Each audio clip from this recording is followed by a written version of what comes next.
Cocoon Spawn Girls, Chapter 31. I lay on my back as up above me spawn are gathering. Outside the deep hole I had just created, the clone spawn were loudly using their horns to call more of their numbers. Those that arrived were ready to close in on whatever prey had been discovered, only for them to enter into Declarina's seemingly wide range and fall under her command. Declarina spoke up again, turning from looking up at the spawn to looking at me. "It's about time you get going, Soapy. Your hunters won't be long now, and I think they're going to be pretty preoccupied once they arrive." She chuckles to herself. "Go find King and your other friend. This whole mess should be clearing itself up if you just leave it to me." She tilted her head to the side, making an overly thinking pose. "However, what comes next for you all is perhaps something we all need to discuss. A later time. For now, just round everyone up and allow me to finish up this matter." I don't really feel like responding to her at all. I still feel pretty well used, and I'm not going to feel the most gracious towards her. I wouldn't go as far as to say I feel violated, but maybe it does kind of seem violating to have a piece of you controlled and used against your will. At the very least, Declarina is going to clear up this whole thing with Dawn and Roxanne. Or at least she seems confident she will. I suppose I can't really know for certain if she can pull it off or not. A battle of clone spawn versus whatever else Dawn can pull out, plus their time control. Could they rewind time enough to before Declarina took control of their spawn? I really don't want to have to think about creating that hole again. I just don't know a thing about how Declarina's powers work. I can't begin to speculate to myself about how it's going to play out. I'm shaken violently from my thoughts as a clone spawn uses its ball head to scoop me up to my surprise. I don't really have any time to react before it leaps into the air, beginning to scale the wall with me clinging to its fur for safety. I shut my eyes and didn't open them until I was tossed off when we made it back to level ground. I didn't know if I needed to be wary of the clone spawn, but for now at least they seemed docile as they stood around in the surrounding area of the hole. "Goodbye, Soapy," Declarina shouted up to me. "I'll see you real soon, so survive till I finish everything up." I scoffed and took off walking back down the road. I didn't know for certain where Clarice and King were going to be, but I figured if I ran down the most normal path between here and the post office, I'd find them. I didn't imagine they'd be taking any shortcuts or paths I took thanks to Fool's Night. Thinking of him, I decided to try and speak to him again. Maybe now that Declarina was done with him, she'd give him back to me. "My knight, can you hear me?" There's no answer. At first, I don't know if he's trapped in whatever control Declarina has over him. But then, as I listen inside my head, I feel the faint feeling of him. "Your lord is speaking to you. I ask, can you hear me? Would you dare ignore a question from your king?" There's a silent pause for a moment before I feel his aura flare up slightly. A rustling inside me, if you would. Then I finally get a response. "Apologies, sire." "Are you okay? Does that witch have some sort of control over you?" I ask. There's a sharpness in my head, like a sudden splitting headache which vanishes as soon as it appeared. "No, she has thrown me aside." I sigh a sigh of relief. "Then why did you ignore me just now?" He is silent again, as if choosing his words very carefully. "My lady, I do not feel worthy to ever speak to you again after my betrayal." "Betrayal? You controlled my knight. You would never betray me otherwise." "You don't understand." He raises his tone, perhaps the first time I've ever heard him do that. He always spoke with such coldness and a monotone. Suddenly hearing his voice with such emotion felt unnatural. "Apologies," he murmured, regretting his outburst. "It is just that lady's control. You lack the understanding to fully know that it is worth considering it treason." "Then explain it in your crime. I shall be the judge of that. We have time while I'm running. Entertain me with this argument." I was trying to really get into my role as a ruler. He made a sound I cannot describe before he began to explain. "When we last saw that woman, right before the elevator incident, you spoke to her, hoping to prepare in the event MGI abandoned you. You held a short conversation. While it was happening, she secretly reached out to me and planted her seeds." That trickster. I should have known she'd eventually try and do something. I just don't know exactly what she thought she was going to do with Fool's Night under her command. "It didn't happen immediately, but at some point, recently, she began calling out to me. Her power..." He paused for a moment. "No, her voice. It calls out to Spawn, offering them exactly what their old selves want. It felt like I was my own person for a brief moment again. I can't imagine how much greater that feeling must be for a true spawn. How addictive this must be. How loyal you'd become if it meant feeling like that again. So that's how she controlled the spawn, huh? By clearing their minds and restoring the slightest bit of their former humanity. She's able to force them to fall under her command, unless they'd rather never feel that again. I admit it did sound nice to know even the monsters I saw wandering the world still had pieces of their humanity locked away deep down.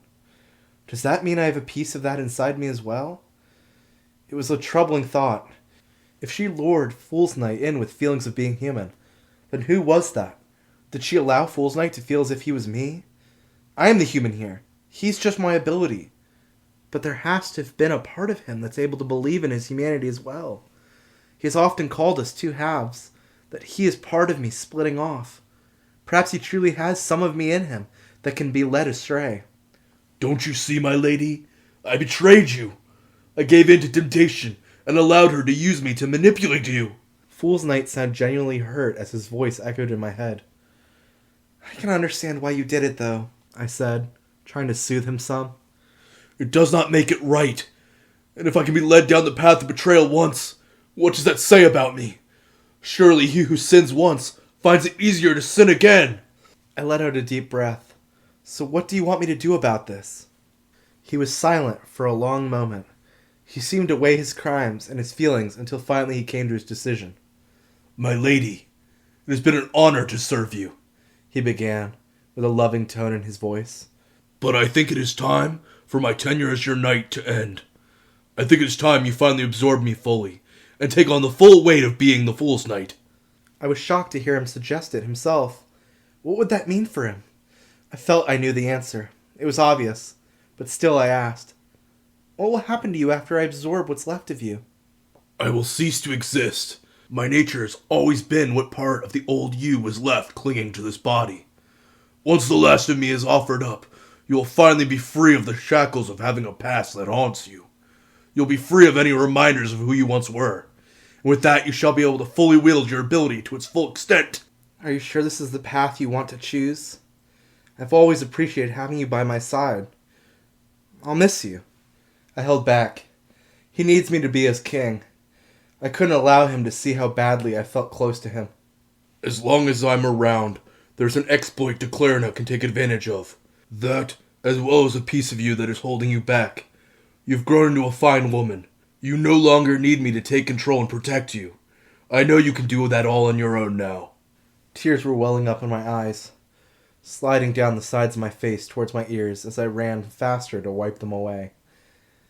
I don't know if I'm ready to lose you. That's okay, because I am. You're ready. I promise.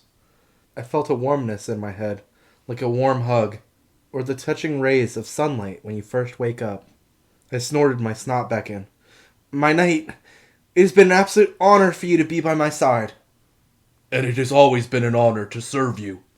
I swear, I felt a hand touch my face as his last words left me. I am so proud of who you've become. Don't look back again. Just keep moving forward.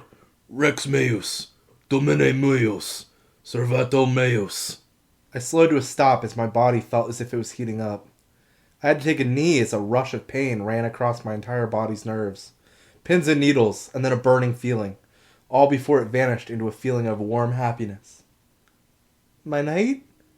He was gone. I would never again hear the male voice again. The voice I had once said was my own. So this is how it feels to be truly alone. It's calmer than I expected. And it's power. So this is Fool's Nights at 100%.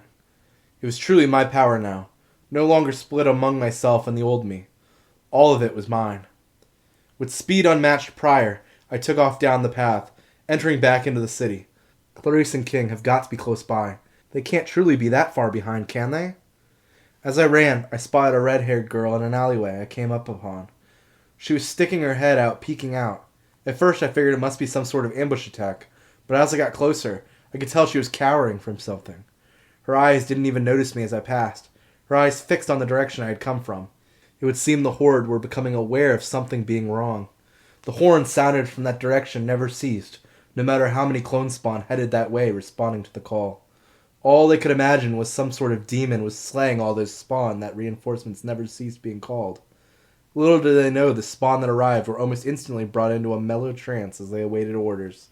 What was Dawn thinking right now? So focused on her little game that she hadn't even considered a new piece entering the board she wasn't expecting. It was clear she was way too focused on simply the hunt. We had been the ones to warn her that Fontavia was approaching. So focused on simply her goals, she wasn't noticing the game was falling apart around her. Perhaps that's just how you become when you're overly confident with time reversal on your side. We'll see what happens when she's forced to confront this foe. I continued down the road, passing another cowering redhead, whose eyes were glued in the same direction. Finally, as I turned a corner, I spotted who I was looking for. Clarice, jogging down the road with King cheering her on. I waved my hands in the air to get their attention. They picked up their speed as they ran over to me. "Sophie!" Clarice called out with excitement. When she got to me, she pulled me into a loose hug. "Gosh, I was only gone for like an hour, if that," I held up. "Well, excuse me for being relieved that you're all right. We've been hearing all this non-stop horns and worried something would have happened to you," she explained. I noticed Clarice's top had ashy marks on it. I pointed to them, not responding to her kind words. She looked down at what I was pointing at and then gasped, "That's right! We've got to tell you! We found Tiki! That's why we were late, you see!" "Where is she?" I held up with excitement. King scratched the back of his head. "Oh, she's around the fire somewhere. She was sort of rolling around like a cat last we saw her, but she should stick around that area." "We think at least," Clarice added. "Yeah." King looked over at Clarice with an annoyed look. "That's what I was getting to."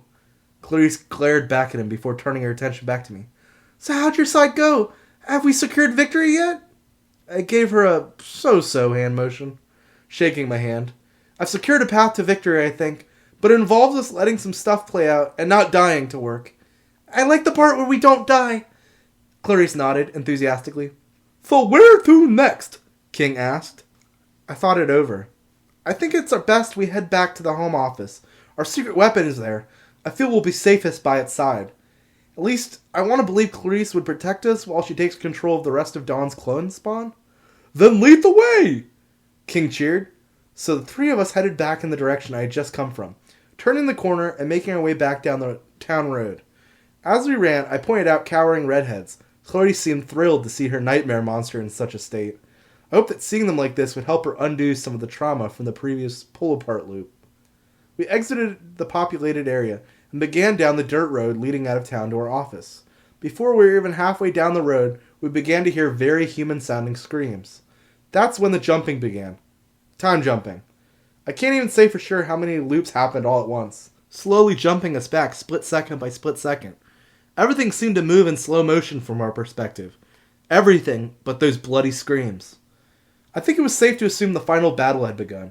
Dawn had begun her attack. Declerna had begun her counterattack. Both of them were fully able to activate time reversal now, and it seemed both were activating it non-stop. We moved at a snail's pace, growing ever closer. Why they didn't send us back in larger increments could only be because they were unable to. Both of them only had devices that activated Roxanne's ability forcefully, and it would seem those devices could cancel one another out. Constant signals starting and stopping the rewind, like two people with remotes pausing and rewinding a VHS. We did not cease in our march forward at our fastest, slowest pace. We would see with our own eyes this battle for the Magical Girl history books. End of chapter 31.